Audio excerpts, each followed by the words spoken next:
Merhabalar, kanalıma hoş geldiniz sevgili dostlar. Beraberce şöyle yazlık şık crop bir kazak yapalım istedim. Videoya kısa bir ara. Size katıl butonundan söz etmek istiyorum. 3 ayrı seçeneği mevcut.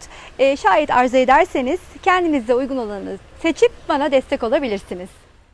Bunun için de motiflerimizi örmemiz gerekiyor ama her bir motifi örerken bir diğerini ekleye gideceğimiz için sadece ilk motifi tam olarak öreceğiz. Daha sonraki motifleri her ördükten sonra yanına ekleye gideceğiz. Bunun için de ben size ilk olarak ilk motifin yapılışını anlatacağım ama hangi ipi kullanıyorum? Ondan söz etmek istiyorum. Yazlık ürün deyince yine Yarn Art'ın Baby Coton'ları ile örüyorum. 10 tane renk seçtim. 20 tane motif öreceğim. Her renkten 2 tane örmeye karar verdim. Yani burada 10 tane rengim var. 20 motif hazırlamak için. Motiflerim salaş ve bir miktar büyük düşsün istediğim için de 3,25 milim tığ kullanıyorum. Eğer bu ara numaralardan yoksa 3,5 milim tığ ile örmenizi öneririm. 3,25 ile ördüğümde motifimin tamamlanmış hali 15 santim olarak düşüyor. Bu kazakta aşağı yukarı 38-40, 36'dan 38-40 bedene kadar uygun olacaktır diye planlıyorum. Videonun sonunda size daha net bir ölçü veririm beden olarak. Daha büyük örecekler sadece motifini bir sıra daha fazla örebilirler ya da motif sırasını arttırdıkça daha büyük bir motif elde edebilirler. Bunu da belirtmiş olayım baştan. Öyleyse motifin yapımına geçelim. Motifimi sihirli halka içine çalışmaya başlayacağım. Dilerseniz ipiniz ince ise 2 kat da yapabilirsiniz. Ben iyicene sağlamlaştırdığımı düşündüğüm için tek katla çalışacağım. Şimdi hemen içinden bir ilmeğimi çıkartıp bir kere kilitliyorum. Sihirli halkamın içine 8 tane çakma sık iğne ya da diğer adıyla yarım trabzan yapacağım. İlkini örüyorum şimdi. 1 2 parmağımdan çıkarttım, küçülttüm. 3 4 5 6 7 8'i de yaptıktan sonra ipimi iyicene çekip birbirine yaklaştırdım. Şimdi burada ilk örmüş olduğum yarım trabzanın içine batıp kaydırma tekniğiyle geliyorum. Daha sonra bulunduğum yerde yükseleceğim. Motifimde kullanacağım trabzanlarımın hepsi bir dolayıp 3 kere de çıktığım trabzanlar olacak. Bunu da belirtmek isterim. İlk olarak bir zincir çekip hemen yükseliyorum. Etrafında döndürüp arkasından geçiriyorum. Biraz uzuncana yaptım. Tığımda tutuyorum. Daha sonra tığımın üstüne ipimi alıp aynı boşluğun içine batıyorum. Ve 1 2 çıktım. Üçüncü de hepsini bir topluyorum. 3 kere de çıktım. İkili gruplar halinde bademler örüyorum. Arada 3 zincirim var. 1 2 3. Diğer yarım trabzanın tepesine batıp 1 2 tığımda tuttum. Aynı boşluğun içine yine battım. 1 2 hepsini bir topladım. 1 2 3 zincir. Diğer ilmeğe battım. 1 2 1 2 3 arada da 3 zincirimi çekip 8'e tamamlayıp geliyorum. Son bademi de yaptıktan sonra 3 tane zincirimi çekip ilk örmüş olduğu bademin tepesinden batıp kaydırarak geliyorum. Daha sonra 5 tane zincir çekeceğim. 1 2 3 4 5. Hemen diğer bademin tepesine gelip bir sık iğne öreceğim. Tekrardan 1 2 3 4 5. Bademin tepesine gel, yandaki bir sık iğne. 1, 2, 3, 4, 5. Diğer bademin tepesine. İşte bu boşlukları 5 zincirle her seferinde badem tepelerine batarak tamamlayacağız. 8 tane boşluğumuz olacak sonunda. Sonuncuyu da zinciri çektim. İlk başladığım sık iğnenin içine batıp kaydırma yöntemiyle ipin içinden geçiriyorum ve yine bir kez daha kaydırıp yandaki boşluğa geliyorum. Ve şimdi buraya 4 tane ikili trabzan, 3 zincir, 4 tane ikili trabzan öreceğim. İlkini örüyorum. Yükseldim. Döndürdüm. İkili trabzan ama 3 kere de, yani bir dolayıp 3 kere de çıktım ikili trabzan. Ay, onu üçlü de desek, üçlülerde genelde 2 doluyoruz ya. Tam olarak nasıl adlandıracağımı da bilemedim. Hemen yanına 3 tane daha yapıyorum. Şimdi bakın.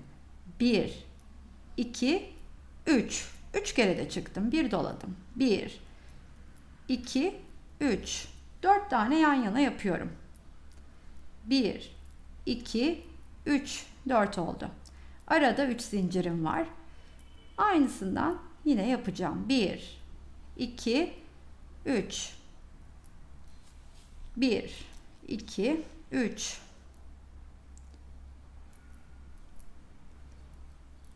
1, 2, 3.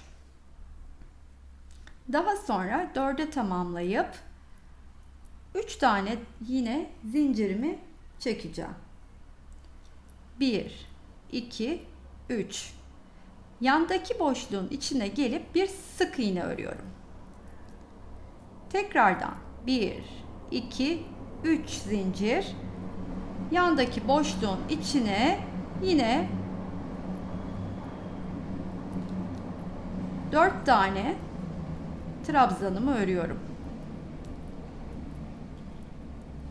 Arada yine 3 zincirim var. 1, 2, 3. Hemen yanına 4 taneyi daha örüyorum.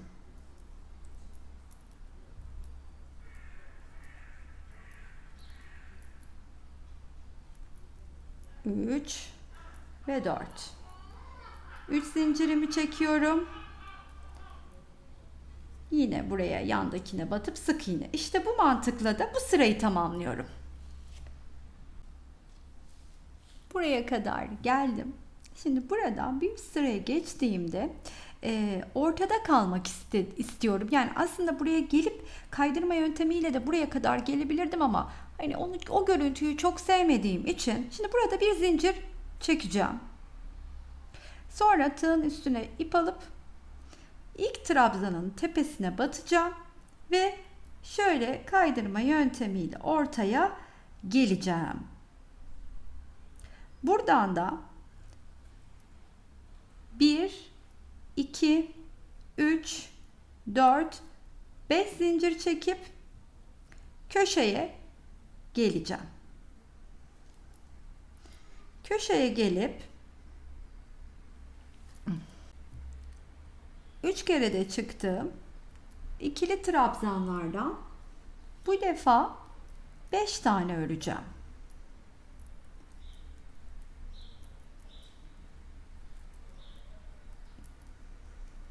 4 ve 5.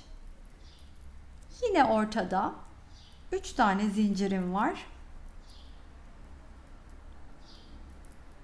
Yine 5 tane daha 3 kere de çıktım.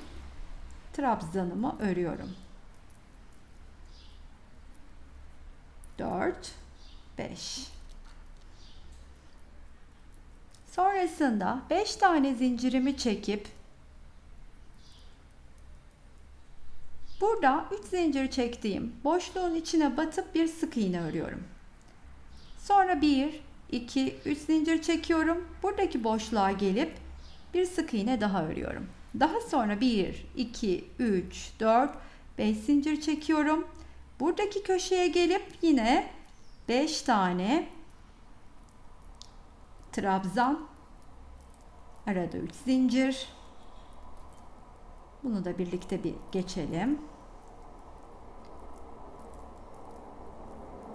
Arada 3 zincir. Tekrardan aynı boşluğun içine 5 tane trabzanımı örüyorum.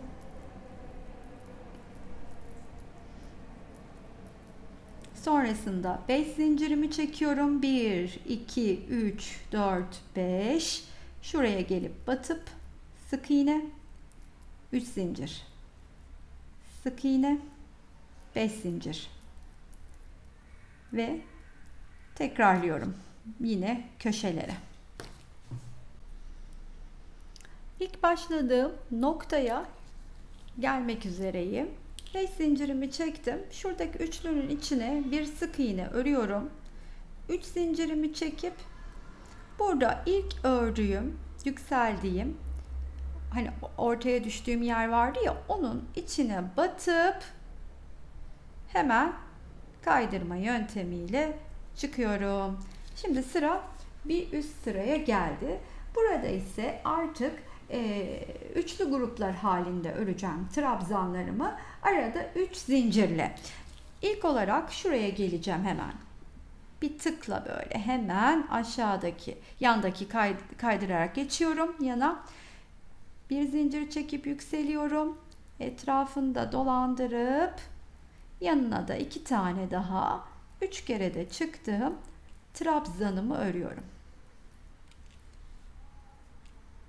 Arada 3 zincirim var. Daha sonra buradaki köşeye geliyorum ve hemen oraya da üçlü grup halinde ilk olarak örüyorum. Daha sonra 3 zincirimi çekip aynı boşluğun içine yine 3 tane ikili trabzanımı örüyorum. 3 zincir, buradaki boşluğun içine geliyorum. 1, 2, 3 kere de çıktım. 1, 2, 3. 1, 2, 3, 3 zincir. Hemen burada 3 zincirli olan yere de aynısını yapıyorum. 3 tane trabzanımı örüyorum. Arada 3 zincir. Buraya atlıyorum.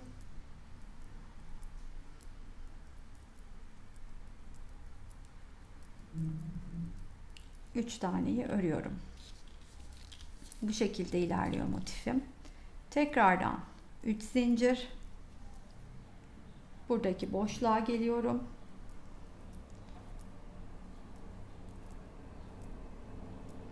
Üç tanemi örüyorum. 3 zincir. Aynı boşluğun içine 3 tane trabzan. Mantığı anlaşıldı diye tahmin ediyorum bu sıranın da. Arada 3 zincir, 3 tane trabzan her boşluğun içine. Şöyle bir göstereyim tekrardan. Nasıl ilerlediğimizi görelim. Her boşluğun içine örüyorum. Şimdi ne yapacağım? Buraya, daha sonra bu üçlünün içine, daha sonra buraya, daha sonra köşeye. Sondan bir önceki sırayı da tamamlıyoruz. İlk yaptığım üçlü grup, son yaptığım üçlü grup, son sıraya geçtiğimde ortada kalmak istiyorum. Bunun için de tığımın üstüne ipimi aldım ve hemen ilk yaptığım trabzanın tepesine batıp ilmeğimi çıkartıp hepsini bir ördüm. Tam olarak ortadayım şu anda. Yine her bir boşluğa bir önceki sıranın tekrarını yapacağım aslında. İlmeğimi çıkartıp yükseldim, etrafında döndürdüm ve 3 kere de çıktığım 2 tane trabzanı da yanına örüyorum. Sayıyı 3'e tamamlıyorum. Daha sonra 3 zincirimi çekiyorum. Bir yanındaki boşluğa gelip 3 tane trabzanımı yine örüyorum.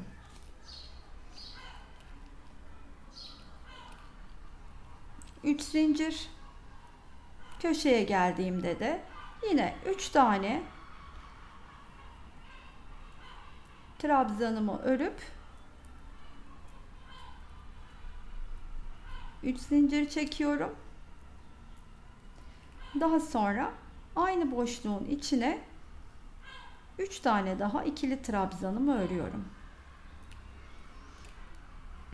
Son sırayı ilk motifte tamamen öreceğim. İlk başladığım yere kadar geleceğim. Ama daha sonraki motiflerde böyle bu kenarı ve bu kenarı ördükten sonra yan yana birleşmeye başlayacağım. Çünkü dediğim gibi son sırasında birleşeceğimiz için biriktiremiyoruz motifi. İp koparmadan hemen yanda ilk yaptığım diğer motife birleşip sıradakini örüp birleştiriyorum. O ilerlemeyi de birlikte yapacağız şimdi. Bunu bir tamamlayalım. Mantığını bu sıranın da çözelim. Aslında alttakinin birebir aynısı. Her boşluğun içine 3 tanemi örüyorum. 3 zincir çekiyorum. Köşelerde de gruplardan sadece 2 tane yapıp tek farkı o. Hani diğer ortalara göre. Ara zincirlerimiz hep 3. O zaman tamamlayıp geleyim. Motifimizi tamamladım. Şimdi size şöylecene göstereyim hemen. Bakın. Hiçbir potluk, bir oturmamazlık yok. Çok tatlış bir motif oldu. Döküm döküm de oldu. Kazak haline aldığında da yazlık olacağı için delik delik çok ferah olacak. Şimdi diğer motifleri öreyim. Son sıralarında artık nasıl birleştiğimizi size göstereyim. İlk motifimizi tamamen ördükten sonra sıra artık biliyorsunuz diğerlerini tek tek ekleye devam edeceğiz. 20 tane motifimizi her bir motifin sonuna doğru bir önceki ördüğümüzü ekleyip formunu vereceğiz. Şimdi ne şekilde ilerleyeceğimizi size söylemek istiyorum. İlk olarak 6 tane motifi eklerken bir daire oluşturacağız.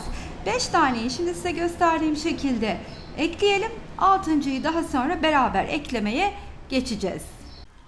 Diğer bir renkle hazırladığım motifi hemen aldım. Şuradan biliyorsunuz ortasında kalıyorduk. Şöyle geldim, bir kenarını ördüm. Aslında bu kenarı örüp bunu ererken de birleştirebilirim. Hiç fark etmez. Şimdi birlikte size nasıl birleştirdiğimizi göstermek istiyorum. Köşeye üçlü grubumu 3 kere de çıktığım trabzanlarla ördüm. 2 tane de zincirimi çektim. Şimdi karşısındaki denk gelen boşluğun içine batıyorum. İpimin arasından kaydırıp geçiriyorum. 2 zincir daha çekiyorum. Daha sonra tığımın üstüne ip alıp bu boşluğa gelip bir üçlü grup daha örüyorum.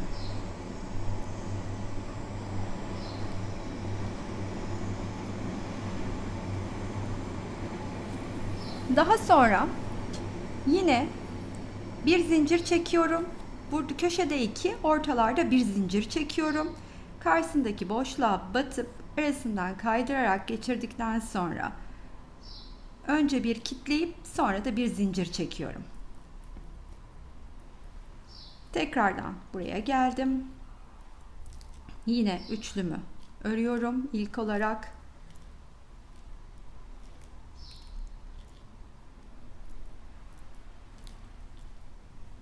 Bir zincirimi çekiyorum.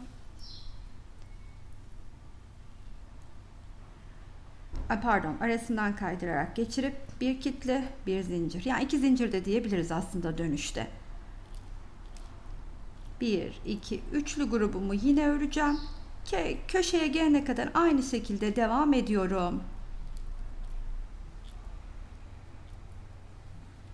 Köşeye kadar geldim. Gösterdiğim şekilde ekleyip şimdi köşeye gelince yine 2 tane zincirimi çektim. Bu köşenin içine batıp kaydırma yöntemiyle gelip 2 zincir çekip buraya 3 tane daha trabzanımı örüyorum. Şimdi başladığım noktaya kadar bundan sonrası aynı. Son sırada nasıl örüyorsam İlk yaptığım motifimdeki gibi son sırasını buraya kadar tamamlayacağım. Onu tamamladıktan sonra bunu bunun üstüne eklediğim gibi 5 taneyi ekleyip 5 rengi örüp ekleyip gelelim. Söylediğim gibi 5 tanesini ucuca ekledim. Şimdi bunu katlıyorum ve buraya, yani bunu bir daire şekline getireceğim için buraya bir motif daha ekleyeceğim. O motifin bir köşesi, bir kenarını bununla, diğer kenarını da bununla birleştireceğim. Bunun için motifin sadece yukarı çıktığım yerinde duruyorum. Yani şimdi buraya kadar ördüm minik. Sonra buradan 2 zinciri çekip şurada hemen önüme alıyorum ve bir kenarını bununla birleştiriyorum. Aynı size gösterdiğim yöntemle bir kenarını birleştiriyorum. İki kenarı birleştirdim. Burayı düz geçtim. Şimdi bu kenarı da buradaki ilk eklediğim, yani daha doğrusu ilk tamamladığım motif ile bu kenarı birleştireceğim. Sonrasında böyle bir parça elde etmiş olacağız. 3 tane motif önde, 3 tane arkada olacak şekilde 6 tane motifimizi birleştirdim. Şimdi ilk olarak yapacağım 3 taneyi şu öne, 3 taneyi arkaya, aralarında kol için kol evi bırakarak birleştirmeyerek geleceğim. Şimdi nasıl yapacağımızı hep birlikte görelim. Motifimi alıyorum hemen. Şunun şurasında birleşmeye başlıyorum. Köşeyi ördükten sonra 2 zincir çektim. Şimdi burada tam olarak benim üstümde olan motifin köşesinden batıyorum. 2 zincirimi çekip bu karşılıklı iki kenarı birleştirip başladığım noktaya kadar örüyorum. Bu kenarın sonuna geldiğimde ise buradaki köşenin içine 3 tane üçlümü örünce artık yine üstümdeki motifin köşesinden batıp ipi kaydırarak geçirip 2 zincirimi çekiyorum ve köşeye dönüp başladığım noktaya kadar örüyorum. Sırada buraya bir diğer motifi eklemek var. Bunun için de ne yapıyorum? Hemen bunun bu köşesinden başlıyorum. Sonra böyle geleceğim. Şuradaki birleştirmeyi de size göstereceğim. Sonra buraya gelip hemen bir yanına diğer motifi ekleyeceğim. Bunun şurasından başlamıştım. Hemen bu kenara geçtiğimde geliyorum ve köşesinden yine batıp aradan ipimi geçirip hepsinin çakıştığı ortak noktaya kadar öreyim.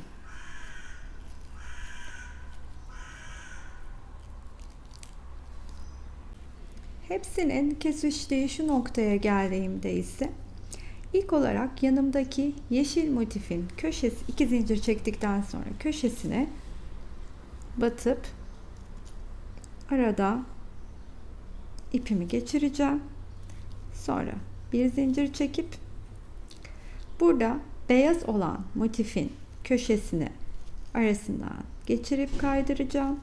Burada da 2 zincir çekip köşeye geri geleceğim.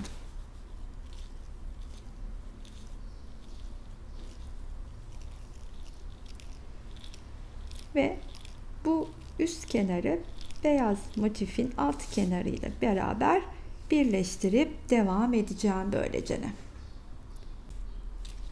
Bunu da buraya ekledikten sonra bu ikisinin ortasına eklediğim gibi buraya da bir başka motife ekleyeceğim. Yani burayı 3 taneyi tamamladım. Artık arkaya beraberce geçeceğiz.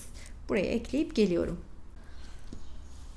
Burada bu 3 taneyi bu altılının üstüne eklediğimiz gibi aynı bu şekilde arkadaki üçlünün üstüne de 3 tane motif ekleyeceğiz. Önde yaptığımız işlemin aynısını yapacağız. Yanlardan birleştirmeden. Sadece buraya 3 tane motifi ekleyeceğim. Bu işlemin aynısını burada tekrarlıyorum.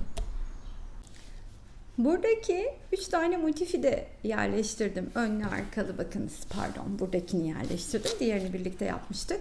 Dilerseniz bunu tabii son sırasını örerken de burayla birleştirebilirdiniz ama ben omuzdan bir tık daha bir atraksiyon yapmak istedim. Sonradan böyle sık iğne gibi, çapraz sık iğne ile birleştirmek istedim. Orayı nasıl yaptığımı size göstereceğim. Onun için de özellikle karşılıklı bu motifleri aynı renk ördüm.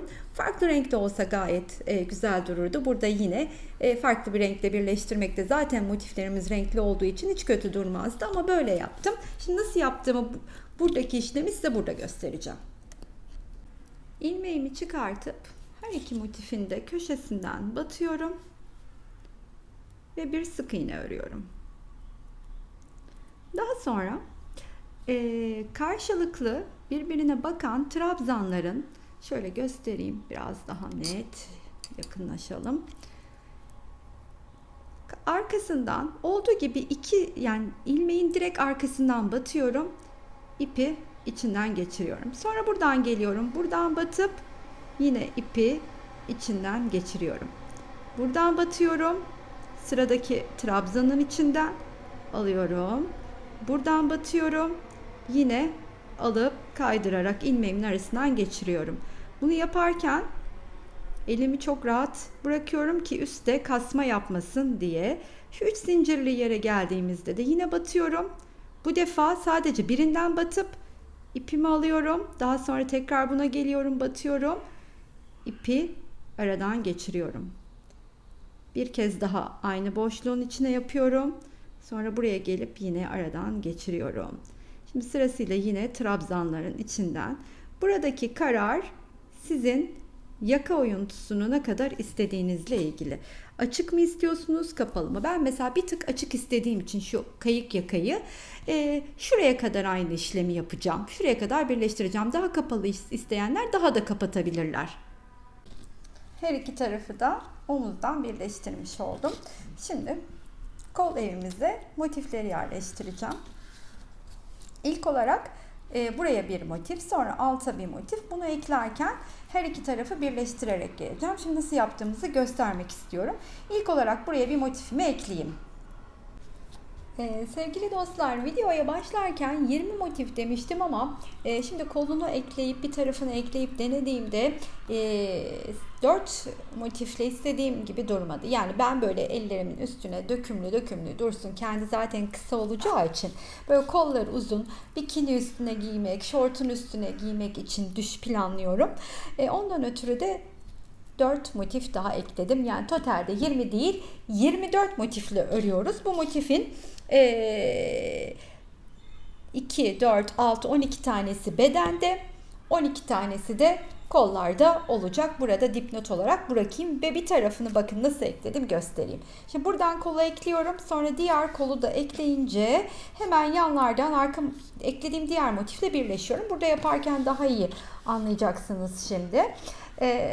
Hemen kol evinden eklemeye başlayarak devam edelim. Kol evini ekleyecek şekilde önüme yatırdım. Eklemek istediğim motifimi aldım. Üçlü grubu ördükten sonra 2 zincirimi çekmiştim.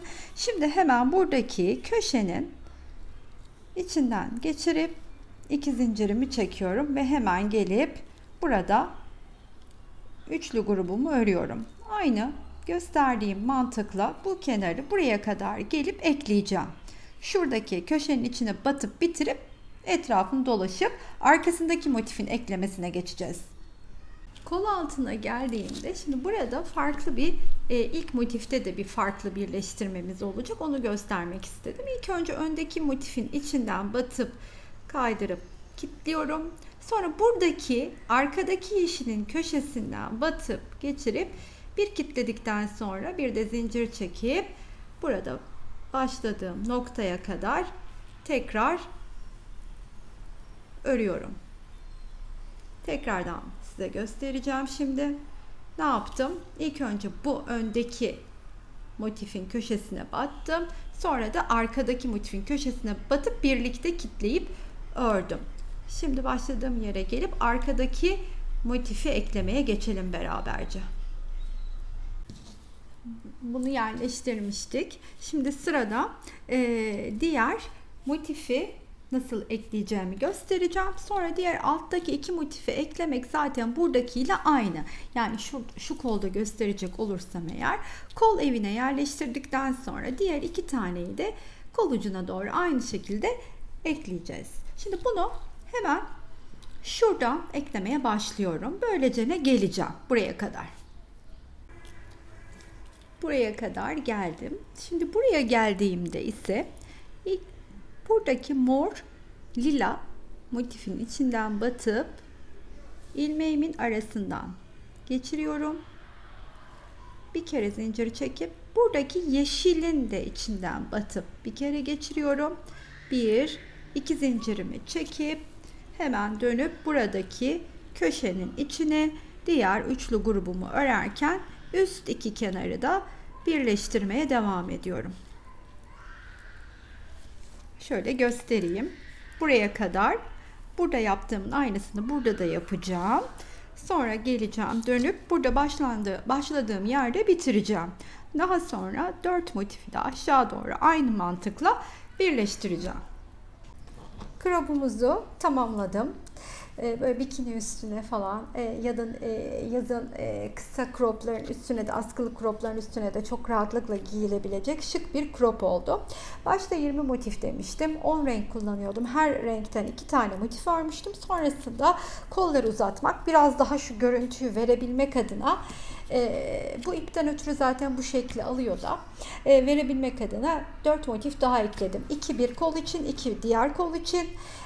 Yani 4 renkten 3 tane motif örmüş oldum. Her renkten bir paket ip kullandım. Siz elinizdeki ipleri de değerlendirebilirsiniz. 3 ya da 4 tane 50 gramlık eğer aynı ipi kullanıyorsak şayet yeterli olacaktır. Ben şöyle size benimkinin hemen el ve genişlik boy ölçüsünü vermek istiyorum. 30 santim gibi, 30 yani bu bir miktar açılma payı da var. 31-32 santim diye düşünebilirsiniz. Eni için de toplamda 100 santim diyebilirim. 48-49 santimde kalıyor eni de. Artı 6 motifle çok rahatlıkla boyunu uzatabilirsiniz. 38 üstü 40 ve üstü diyeyim daha doğrusu bu 36'dan 40'a kadar olacaktır. 40 ve üstü mutlaka motiflerini bir sıra daha fazla örsünler. Motiflerini bir sıra fazla örenler için kola ekstra bir motif eklemeye gerek kalmayacaktır. İçindeki bir renkten elinizin üstüne kadar düşsün istiyorsanız birkaç sıra kol ağzına geçebilirsiniz. 44 beden üstü bir sıra daha örebilir. Yani böyle bir şey yapmak istiyorsa şayet. Bunları da büyütebilmek için bir alt bilgi olarak bırakmak istiyorum. Tam böyle yazın ruhuna uygun cıvıl cıvıl bir crop kazak oldu. Ben çok sevdim. Umarım siz de seversiniz. Üstümde görüntüsünü de zaten göreceksiniz. Her zamanki gibi buraya geldiğimi sizlerden bir kalp istiyorum eğer beğendinizse. Sevdiklerinizle de paylaşmayı unutmayın. O da örer dediğiniz yorum ve beğenileriniz benim için çok kıymetli.